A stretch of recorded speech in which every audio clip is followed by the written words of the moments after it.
Ontem nós tivemos aqui no PV Homens, gente, que coisa linda. Eu tô homem da terra aqui ontem, gente, não sei o que vem por, que coisa mais boa. Foi muito bom, muito gostoso. Semana passada a gente já tive PV Mulheres.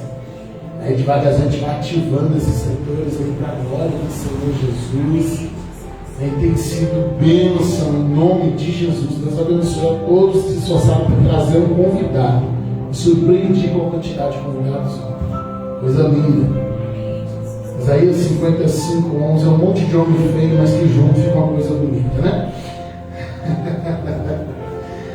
Assim será a minha palavra que sair da minha boca, ela não voltará para mim vazia, antes fará o que me apraz e prosperará naquilo para que a enviei.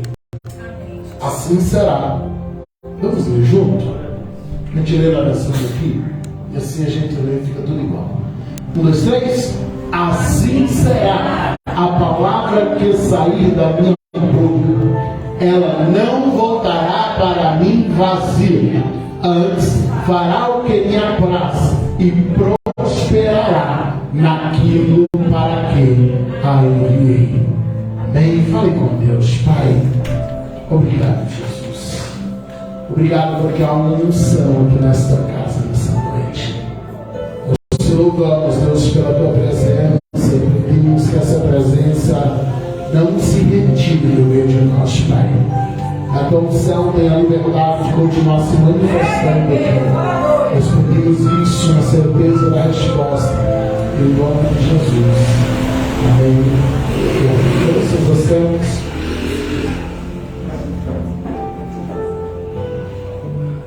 Aleluia. Quem aqui dentre nós, assim, pastor, eu já recebi em algum momento da minha vida uma promessa de Deus? Quem aqui já recebeu uma promessa do Senhor? Amém. Meu Deus, todo o restante, ninguém nunca fez uma promessa de Jesus. Vocês têm uma promessa, não tem? Amém. Agora deixa eu fazer uma outra pergunta. Quem ainda guarda por promessas que elas ainda não se cumpriram? Você recebeu a promessa, mas ela ainda não se cumpriu. Amém. Glória a Deus. Todos nós temos promessas já recebidas. E todos nós temos promessas que ainda irão se cumprir na nossa vida. E é interessante porque a Bíblia ela vai nos apresentar dois tipos de promessa. Ela vai nos apresentar dois tipos de palavra. Existem duas palavras gregas que elas são, na verdade elas vêm fluindo desde o hebraico, que elas são apresentadas para a palavra de Deus, que é o Logos e o Rema. Quando a gente pega na raiz dessas palavras, na etimologia delas, a gente vai ver que tem pouca diferença de tradução de uma palavra para outra. Se a gente fosse apegar a tradução dessas duas palavras na sua origem, a gente chegaria fácil à conclusão de que está se tratando exatamente da mesma coisa. Mas na prática, no ambiente prático da palavra, daquilo que nós temos visto na prática da palavra, o Logos de Deus tem se apresentado como aquela palavra escrita, aquilo que Deus já registrou na Bíblia Sagrada, que já deixou pronto, que já deixou estabelecido e que nós chamamos de princípio. Quando falamos do Logos de Deus, nós temos em mente a palavra escrita de Deus, o princípio de Deus que é imutável, que é irrevogável e que é para todo aquele que crê, que é para todo aquele que recebe esta palavra e que crê no seu coração. Mas quando nós falamos do rema de Deus, mesmo que na raiz etimológica basicamente tenha quase a mesma tradução, mas na prática, naquela questão aplicativa, no usual, o rema de Deus, essa palavra costuma ser aplicada àquela profecia, aquela palavra revelada, dita especificamente a você, para determinada ocasião, para determinada coisa. É uma palavra liberada por Deus, não para toda a igreja, mas uma palavra dita a você, essa que a gente costuma chamar de profecia, de revelação, que às vezes ela chega para nós por meio também da visão, por meio do sonho, por meio de uma iluminação ação do Senhor em nossas vidas. Esse é o rema de Deus. Então nós temos o Logos de Deus, que é a palavra dele estabelecida para toda a igreja. Você tem o Logos de Deus, que é a palavra dele, em que todo aquele que crê, ele vai tomar posse. E como eu entendo o Logos de Deus, quando nós falamos de salvação, salvação não é um rema de Deus, não é uma revelação dada a alguém. Salvação é um Logos de Deus, um princípio dado a toda a igreja. Por incrível que pareça, apesar de nem todos acessarem, mas as línguas estranhas não faz parte de um rema de Deus, mas faz parte de um Logos de Deus, liberado para todo aquele que crê. Quando a gente fala de poder para curar, nós imaginamos necessariamente os dons de cura e milagres escritos em Coríntios 12. Mas conforme Marcos 16, o poder para curar é um Logos de Deus liberado para toda a igreja. Poder para expulsar demônios é um Logos de Deus liberado para toda a igreja. Então, quando nós falamos do Logos de Deus, nós falamos daquilo que está liberado para todos, daquilo que já foi escrito como princípio. Se você ler Marcos 16, por favor, versículos 17 e 18, vai dizer: e esses 7 sinais seguirão aqueles que creem. Não fala esses sinais, não seguirão aqueles que têm o dom. Esses sinais seguirão aqueles que tiveram uma chamada específica. Esses sinais seguirão aqueles que em algum momento receberam uma profecia. Não, esses sinais seguirão aqueles que acreditam. Em meu nome vão expulsar demônios, falar novas línguas, pegar de serpentes, e se beber alguma coisa mortífera, não lhe fará dano algum, e porão as mãos sobre os enfermos e os sararão. Esse sinal é para todo aquele que crê. É o Logos de Deus para toda a igreja, não é um rema que vai te alcançar. Esse é um Logos. E qual a diferença de um Logos para um rema, pastor? Além da questão de que o Logos é abrangente. Como eu disse, na base escriturística da palavra não tem essa diferença. Nós estamos falando de aplicabilidade prática no dia a dia da igreja. É porque enquanto o Logos de Deus ele não me alcança, eu tenho que entrar na revelação. E deixa eu já dar uma pausa aqui. Porque quando nós falamos do Logos de Deus, está lá liberado línguas estranhas, poder para curar enfermos, poder para expulsar demônios, poder para vencer o maligno. Pastor, por que eu não estou desfrutando disso ainda se isso está liberado para toda a igreja? Porque o Logos de Deus não me alcança. A bênção de Deus não é uma coisa, a bênção de Deus não é algo que vai vir, não. A bênção de Deus é um lugar, irmão, que eu acesso. O Logos de Deus já está liberado dentro de um jardim onde Deus se encontra com o homem. E um ambiente de prazer que um dia esteve no Éden, mas que hoje pode estar no quarto seu da sua casa. E você entra lá e acessa aquilo que já foi liberado para Deus, para você. Aquilo que Deus já liberou para toda a igreja, eu, quando membro dessa igreja, preciso acessar essa bênção que já está liberada. Ou eu posso ficar a vida toda sendo igreja e nunca ter acesso a isso. Porque uma vez que está liberado, Deus não vai mandar uma nova descida do Espírito Santo, um novo Pentecoste só para mim. Sou eu que acesso aquilo que já foi dado. Sou eu que acesso aquilo que já foi liberado. Sou eu que acesso aquilo que já foi autorizado. Deus não vai mandar uma nova onda de dom só para mim, não. Eu tenho que acessar isso que já foi dado. Agora, ao contrário do Logos, em que eu tenho que acessar em oração, em jejum, em consagração, em fé, aquilo que Deus já liberou para a minha vida, o rema de Deus, a revelação que eu recebo de forma particular, seja por uma profecia, por um sonho, por visão, por revelação, ou por iluminação, ou de qualquer outra forma. O rema de Deus eu não acesso. O rema de Deus, a Bíblia diz que eu não corro atrás dele, mas ele me alcança. Quando Deus libera uma palavra específica a você, não é você que fica correndo atrás de bênção, é a bênção que alcança você. Então entenda a separação. Aquilo que Deus liberou para toda a igreja não vai te alcançar. O Senhor liberou para toda a igreja os dons de línguas, porque eles são para edificação espiritual. E Deus não liberaria uma ferramenta de edificação para um e não liberaria para outro. Está liberado para todos. Senão Deus diria: você se edifica, você fica fraco. Não faz sentido. Agora, aquilo que está liberado para todos, eu tenho que acessar. Eu vou para a oração, para o jejum, eu vou correr para acessar. Por quê? Porque é um Logos de Deus. Mas aquilo que o Senhor libera para mim através de um rema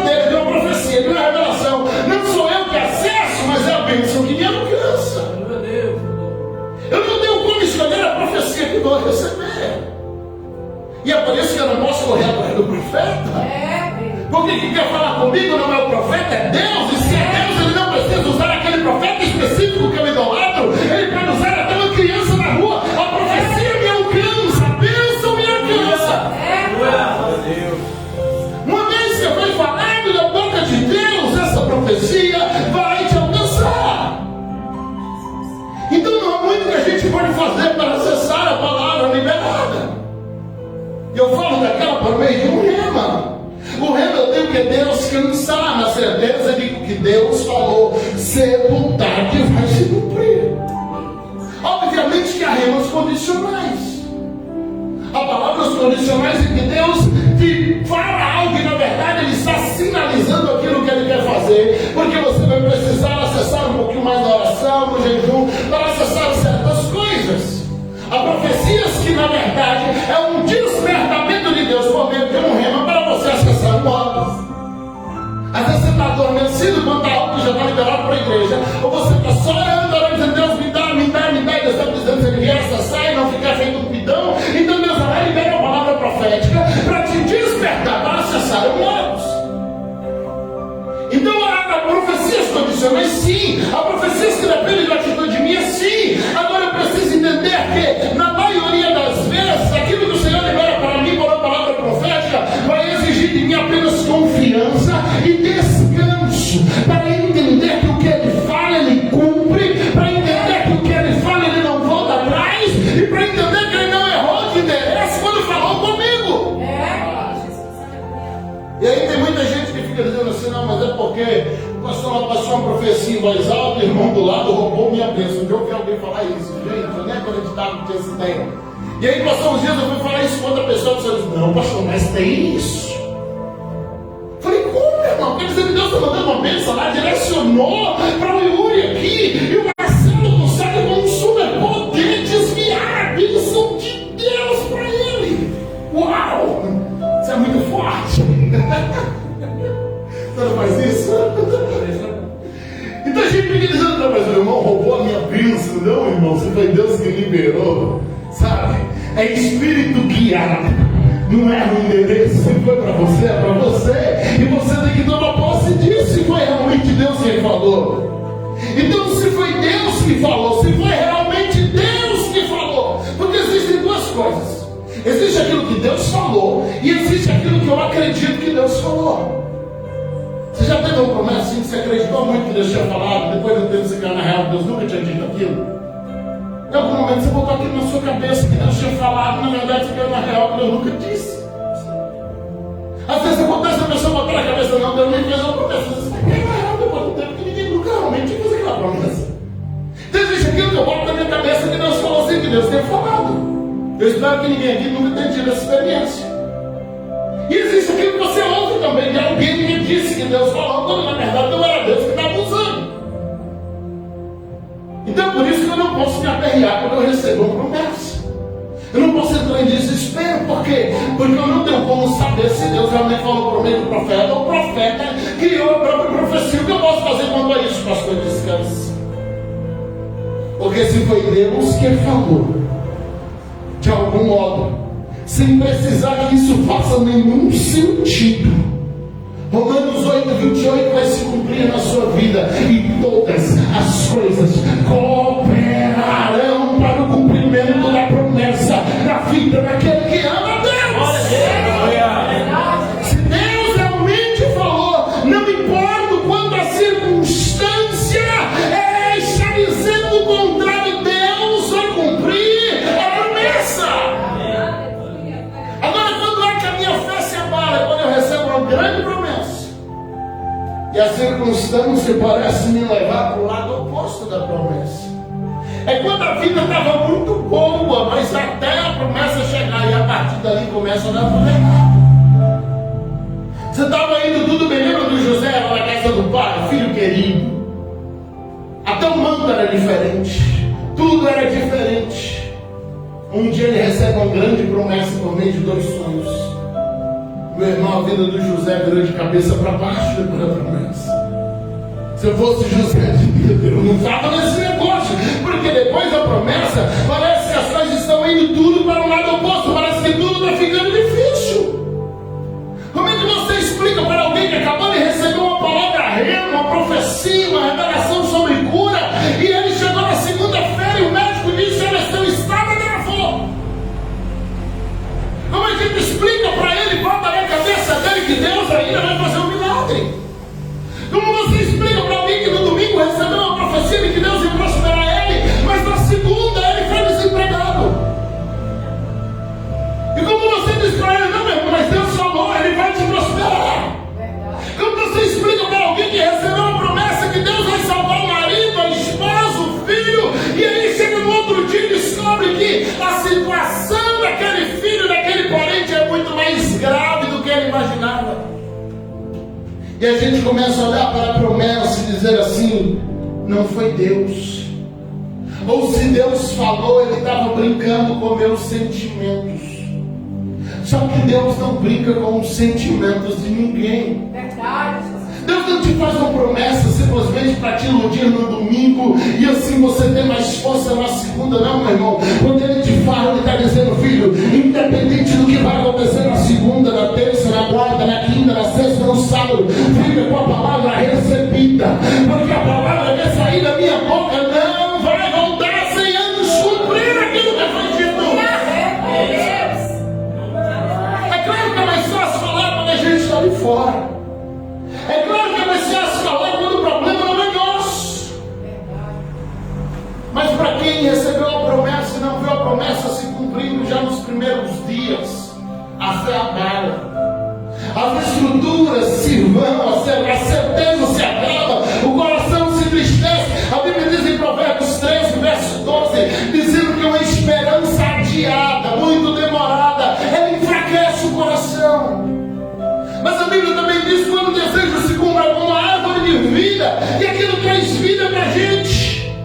Então o que nós estamos ministrando aqui hoje, desde o início dessa mensagem, é Deus repetindo para nós Isaías 55:11 e dizendo: não importa a circunstância, assim será a palavra que sair da minha boca. Ela não vai voltar para mim vazia, ela vai fazer o que me agrada, ela vai prosperar no que ela enviei. O Senhor está dizendo: eu não dependo das suas circunstâncias para operar o milagre.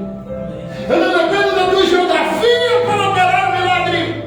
Eu não dependo das tuas finanças para operar o milagre. Eu não dependo do teu diagnóstico para operar o milagre. Porque quando ele fala, ele não fala baseado no que está acontecendo na terra, mas ele fala baseado no que já foi decidido no céu. E o que foi decidido no céu, a terra não pode mudar. Amém. Aleluia. O problema é que a gente ouve o que foi decidido no céu e a gente volta para apresentar para ele o que está acontecendo na terra. E a gente diz: Senhor, mas a terra está assim, mas a terra está assado. Aqui na terra o negócio está pegando, Deus. Aqui na terra está tudo difícil de ser filho. Mas é uma palavra liberada, é uma palavra que já foi decidida no céu. E o que o céu decide é sobre a terra. O que o céu derrama, irmão. Quando a gente ora a oração do Pai Nosso, a gente aprende uma grande lição que a gente não toma posse. Porque na oração do Pai Nosso, Jesus nos ensina a orar dizendo: que aconteça aqui na terra da mesma maneira que é no céu, que seja aqui na terra da mesma maneira que é no céu. E do momento que eu for apresentando a Deus o que está acontecendo na terra, não, eu farei dizendo para a terra: vai acontecer aqui da maneira que foi decidido no céu, vai acontecer aqui da maneira que foi liberado no céu, vai acontecer aqui da maneira que Deus já disse no céu. Aleluia! Aleluia! Deus está nos reafirmando nesta noite que, independente da situação atual, independente da sua circunstância, independente do que está dando errado, independente do que o inimigo está falando todos os dias, todas as promessas dele permanecem de pé. Uma a uma, ao seu tempo vai se cumprir. Uma a uma, ao seu tempo vai se cumprir. E em muitas delas a gente vai olhar lá na frente e dizer: eu não sei nem o que aconteceu, mas Deus fez. Eu não sei como aconteceu, mas Deus fez. Lembra Neemias, irmãos, nada mais era do que o parlamento do rei lá da Babilônia. Neemias está lá, era o garçom, o copeiro, ele preparava as bebidas e serviu o rei. Experiência em construção de drink perfeito. Só não sabia como levantar uma lajota. Um dia Deus coloca no coração de Neemias dizendo: reconstrói meus muros. Neemias chega cá junto os engenheiros, os arquitetos, os pedreiros, e eles dizem: nós não vamos te ajudar. Nós vamos perseguir para a construção não dar certo. Aí Neemias no capítulo 3 diz: olha, então ajudem a mim todos os homens, decreta a promessa. A Bíblia começa a descrever os profissionais de primeira que chegaram. A Bíblia diz: e veio o artesão, e veio o orive, e veio as princesas. Oh meu Deus, recebe um palácio com um monte de dondoca, com um babá que nasceu aos 60 anos. E veio homens que eram especialistas em costuras de tapetes. Chega de tudo naquela lista do capítulo 13, irmão, só não chega pedreiro. É impressionante. A Bíblia diz que os profissionais olham de fora e falam assim: ainda que eles construam, se uma raposa se bater no muro, o muro cai. Primeiro, material. Era um material de escombros de muro derrubado há 154 anos. Segundo, os profissionais terrivelmente ruins, sem experiência de nada. A Bíblia vai dizer que eles iam orando, iam construindo, e Deus ia dando instrução, e eles iam construindo, eles iam clamando a Deus, e eles iam construindo. Aí chega lá por volta do capítulo 6, vai dizer assim: no 52º dia nós terminamos a construção. Aí o engenheiro aparece. E ele diz: agora nós vamos mostrar que qualquer um derruba essa porcaria desse muro que eles fizeram aí. A Bíblia não diz, mas eu imagino que eles tentaram. Deve ter pegado muita coisa, empurrado aquilo. Junta todo mundo, quando eu dou 3 a 5 passos para trás, e correndo e se bate. Lá no meados do capítulo 6, eu não vou lembrar o versículo agora. A Bíblia diz que eles pararam, olharam a muralha, disseram: eu não sei como, mas verdadeiramente foi Deus que fez essa obra. Eu não sei o que aconteceu, mas uma coisa é certa: eles não tinham condição de fazer. Então foi Deus que fez essa obra. Se você quer, pega Jeremias capítulo 1, versículo 12. Jeremias está ali com uma série de dúvidas sobre o chamado dele. Deus vai chamar Jeremias, depois de mandar Jeremias fugir os lobos, e vai dizer: Jeremias, eu velo sobre a minha palavra para fazê-la cumprir. Se alguém chegasse para José e dissesse: olha, José, você está indo amarrado aí pelos amalequitas para o Egito, mas fica tranquilo que é projeto de Deus para a sua vida. Meu irmão, cadê o projeto nessa hora? Olha, José, você vai ser vendido como escravo aí para trabalhar de escravo na casa de Potifar. Mas olha, lembra da promessa de José: você ainda vai governar sobre seus irmãos. Então fica tranquilo que você não é escravidão, é Deus cumprindo a promessa. Como, irmão? Cumprindo promessa, eu saí da casa do meu pai virando escravo. Mas deixa eu te dizer um negócio. E quando José está caminhando rumo ao Egito, a promessa está se movendo para fazer se cumprir. Enquanto José está lá capinando na casa do Potifar, a palavra está se movendo para se cumprir. Enquanto José está sendo aceitado por um chefe de escravos, a palavra está se movendo para se cumprir. Enquanto José está sendo caluniado, a palavra está trabalhando para se cumprir. Enquanto José está indo para o fundo de uma prisão, a palavra está se movendo para se cumprir. Enquanto José está passando muitos anos na prisão, a palavra está trabalhando para se cumprir. Todas as circunstâncias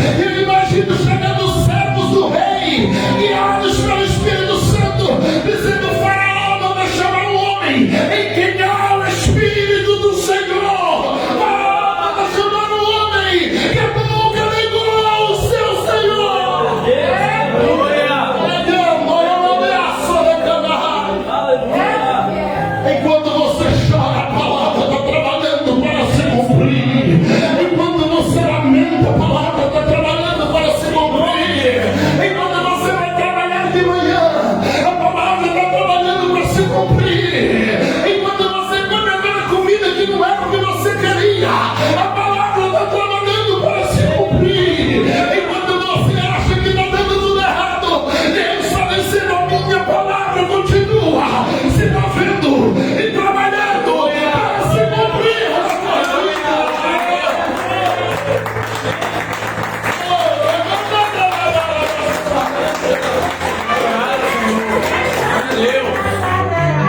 A palavra não parou de trabalhar. Pastor, mas eu não estou vendo, tu não tem que ver. Pastor, mas eu não estou sentindo, mas tu não tem que sentir. Porque o que você sente é na alma, e Deus não se comunica com a alma, Ele se comunica com o seu espírito. E no espírito a gente não sente, no espírito a gente sabe. No espírito a gente não sente nada, irmão. No espírito você tem certeza. Quando ele fica, não, pastor, mas é porque eu senti que Deus, não, que você sente é na alma, meu irmão. Deus não vai se comunicar com tua alma, porque tua alma é emotiva. Deus vai se comunicar com o teu espírito. E no teu espírito você sabe ou não sabe. Ou ele falou, ou ele não falou. Ou ele disse, ou ele não disse. Ou ele mandou, ou ele não mandou. No espírito a gente não fica no sentido de eu sentir. Eu acho que não, meu irmão. Se ele está comunicando no teu espírito, ele vai fazer, ele vai fazer, ele vai fazer. Aconteça o que acontecer, a palavra está trabalhando para se cumprir. Aleluia! Aleluia! O menino José, o escravo José, ele entra dentro do palácio como escravo, interpreta o sonho do faraó, cheio do Espírito Santo. Ganha o nome de Zafenat-Paneia. Chamam ele de outro nome, mas no final da mesma coisa, o Salvador é aquele que veio para poder salvar o povo. Entrega uma esposa egípcia para ele. Ele agora é governador. O José que estava dormindo na noite anterior e acordou numa prisão, ele vai dormir dentro de um palácio de governador. O José que acordou naquela noite no chão duro de uma prisão, quem sabe um chão de pedra ou de barro, naquela noite ele vai dormir com os melhores colchões, ele vai dormir com os melhores lençóis, ele vai dormir com as melhores cobertas, porque Deus não precisa de muito para fazer teu milagre. Deus não precisa de um ano, de 10 anos, meu irmão. Quando chegar a hora da palavra se cumprir, Deus só precisa de um momento, e a ordem será dada pela boca do Senhor. Em nome de Jesus. Aleluia. Agora deixa eu te perguntar um negócio. Aonde diz na Bíblia, antes ou depois, obrigado, filho? Eu estou coração, Helena, só no treco. Esqueça, filho. Aonde diz na Bíblia, antes ou depois, que no Egito tinha cargo de governador? Aonde diz na Bíblia que Faraó estava no trono e tinha um governador abaixo dele? Mostra o cargo de governador antes de José. Mostra um cargo de governador depois de José. Nos dias de Moisés estava lá e a Bíblia não cita que havia nenhum governador abaixo do Faraó no Egito. Eu não sei se você já está entendendo, mas quando chegou a hora de Deus abençoar José, irmão, até cargo que não existia, Deus fez aparecer. Quando chegou a hora de Deus honrar José, até cargo que nunca teve no histórico do Egito, Deus criou para honrar ele. Eu não sei se você está entendendo, mas quando chegar a hora de você abençoar, se não tiver vaga, Deus vai abrir uma nova. Se não tiver cargo, Deus vai criar um novo. Se não tiver mais nada, Deus vai fazer aparecer. Ele vai tirar do nada, mas a palavra aí se cumprir. Glória a Deus. Aleluia. Desse jeito, Jesus. Vai botar o menino de que cargo aqui, Senhor? Só tem o senhor de rei e os comandantes e o centurião do exército. Não, ele não é soldado do exército. Ah, porque se fora dele só tem o quê? Os prefeitos da cidade. Não, ele não é para governar a cidade, ele é para governar o país. Mas se o governador do país é o rei, ele diz, então eu vou criar um cargo novo, mas chegou o tempo de cumprir a promessa na vida do menino. Você entende o que Deus está fazendo? Aí o José agora recasando vai ter 2 filhos. E olha o nome dos filhos, Gênesis 41, versículos 51 e 52. Eu não vou me estender muito, não. Aleluia. Aleluia. Você pode dar glória a Deus. Essa palavra já falou contigo aí. Você pode dar minuto de glória. Você pode desfrutar um pouquinho dessa presença que está aqui hoje. Você pode desfrutar só um pouquinho de adorar a Ele, glorificar a Ele, dizer obrigado, Jesus, porque a tua palavra está trabalhando a meu favor. Obrigado, Jesus, porque a promessa vai se cumprir. Obrigado, Jesus, porque o Senhor já liberou a palavra e ela vai acontecer. Você pode adorar Ele um pouquinho aí. Você pode adorar Ele um pouquinho aí e dizer obrigado, Jesus. Obrigado, Jesus, porque eu ainda acredito na palavra. Eu ainda acredito na promessa. Eu ainda acredito no milagre. Eu ainda acredito no que sou. Desfruta um pouco da presença. Desfruta um pouco da presença. A gente já continua. Desfruta um pouco da presença.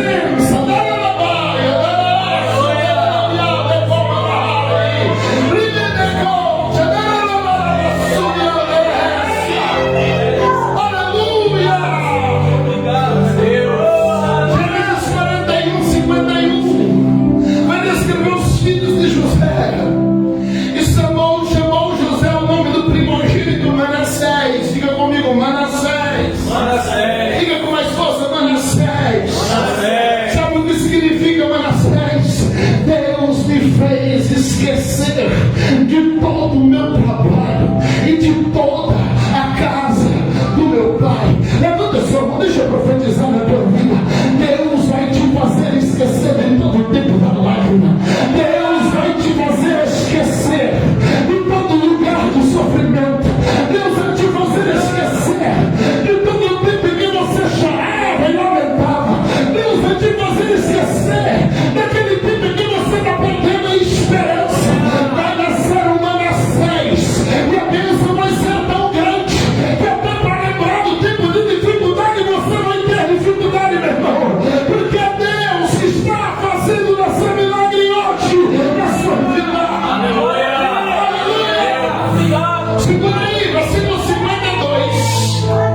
E nasceu o segundo, e o nome do menino é Efraim. É o significado: Deus me fez crescer na terra da minha aflição. Aleluia!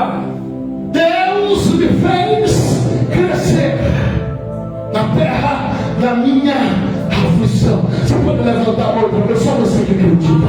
Não faz forçado não. Pastor, eu não creio. Então fica quietinho aí. Deus vai te fazer crescer nesse tempo de escassez. Deus vai te fazer crescer no meio dessa crise. Deus vai te fazer crescer nesse tempo em que as suas esperanças não têm motivos para serem alimentadas. Deus vai te fazer crescer nesse tempo em que tudo parece estar dando errado. É ainda nesse tempo Deus te dará crescimento em o nome de Jesus. Não vai precisar mudar de casa, de rua, de bairro, de cidade, porque nenhum Efraim de Deus sendo liberado hoje para a tua vida. É no mesmo lugar do pranto que Deus te dará alegria. É no mesmo lugar da tristeza que Deus colocará um sorriso nos seus lábios. Aleluia! Há um rema de Deus sendo liberado para a gente hoje. E a revelação de Deus aos nossos corações é de que a promessa ali está de pé. Aleluia! Aquele rema que um dia foi liberado para te fazer uma promessa. Hoje o Senhor se manifesta para dizer: ela ainda está de pé. Aquele rema que um dia foi liberado para poder te lembrar do que Deus tem projetado para você. Hoje o Senhor retorna na casa para dizer: ele ainda está de pé. Meu Deus, obrigado, Senhor. E o mais gostoso disso, eu comecei falando, talvez você já esqueceu, que não é você que vai correr atrás da bênção, mas é ela que vai alcançar você.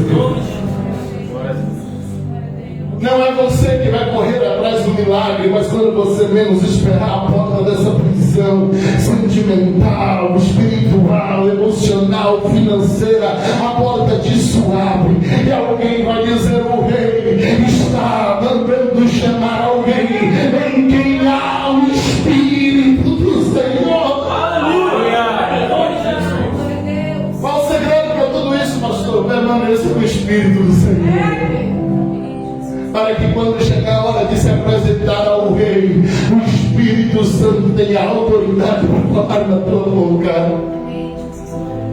Continua cheio do Espírito do Senhor. Eu finalizo com o versículo que eu iniciei, e depois o ministério vai louvar e eu vou orar pela tua vida. Isaías 55:11. Assim será a minha palavra e sair da minha boca, ela não voltará para mim vazia, antes fará o que me apraz, o que me agrada, e prosperará naquilo para que a enviei. Assim será a palavra que foi profetizada, ela vai se cumprir. No meio do teu deserto, a palavra continua trabalhando ao teu favor. A palavra continua trabalhando por você. Fica de pé para a gente orar.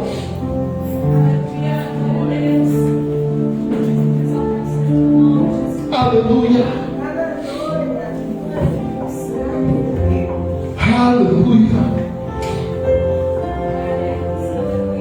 Aleluia.